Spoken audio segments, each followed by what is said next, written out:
चालू रबी सत्र में अब तक गेहूं की बुवाई 4% बढ़कर 325.35 लाख हेक्टेयर पर पहुंच गई है। बेहतर मानसून के कारण दलहनों की बुवाई इस दौरान 5% बढ़कर 154.80 लाख हेक्टेयर हो गई।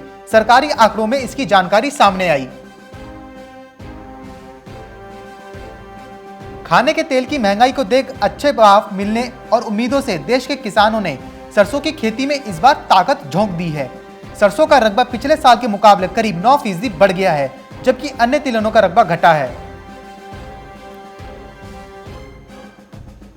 दलहनों में चने की बुवाई सबसे ज्यादा 105.83 लाख हेक्टेयर में हुई है, जो कि पिछले साल से 5.77% ज्यादा है।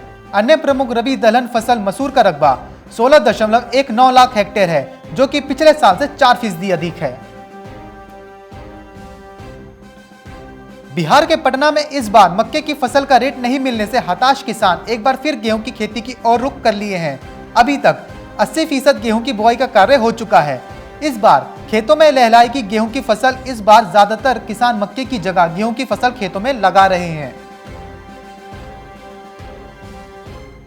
3 नए कृषि कानूनों के खिलाफ प्रदर्शन कर रहे किसानों की एमएसपी की गारंटी और तीनों कानूनों को रद्द किए जाने की मांग के बीच सरकार ने शुक्रवार को कहा कि चालू खरीफ विपणन सत्र में अब तक धान की खरीद 25% बढ़कर 487.92 लाख टन तक पहुंच गई है, जिसका मूल्य 92,121 करोड़ रुपए रहा है।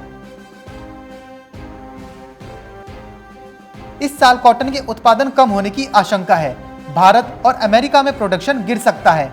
साल 2020-21 में कॉटन का 24 मिलियन टन उत्पादन संभव है। 2020-21 में मांग 24.3 मिलियन टन हो सकती है।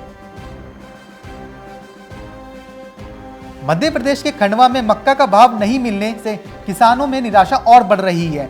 किसानों ने कहा कि खरीफ सीजन में मक्का बुआई के बाद अच्छे भाव मिलने की आस में फसल पकने के बाद भी उपज निकालने में जल्दबाजी नहीं करी, लेकिन भाव तब भी नहीं मिल पा रहे। भाव 1200 से लेकर 1300 रुपए ही मिल रहे हैं। वहीं पिछले साल 2000 रुपए क्विंटल तक भाव मिले थे। प्याज ने किसानों की झोली एक बार फिर भर दी और एक ही झटके में उन्हें लखपति बना दिया। जबकि कभी इसी प्याज को औने पौने दामों पर बेचने की बजाय झालावाड़ के किसान खेतों में नष्ट करने को मजबूर हुआ करते थे। इस बार अधिक बारिश से देश के अन्य हिस्सों में प्याज की फसल को काफी नुकसान पहुंचा था, जबकि झालावाड़ जिले का प्याज सुरक्षित रहा था। इन दिनों बाजार में शक्कर के भाव में अच्छी खासी गिरावट देखने को मिल रही है। बताया जा रहा है कि आने वाले समय में दाम और कम हो सकते हैं। एक तरफ जहां गन्ना कारोबारियों के लिए सरकार ने सब्सिडी का ऐलान किया है, वहीं इस फसल के इस बार बम्पर उत्पादन से इसके उत्पाद में कमी आ रही है।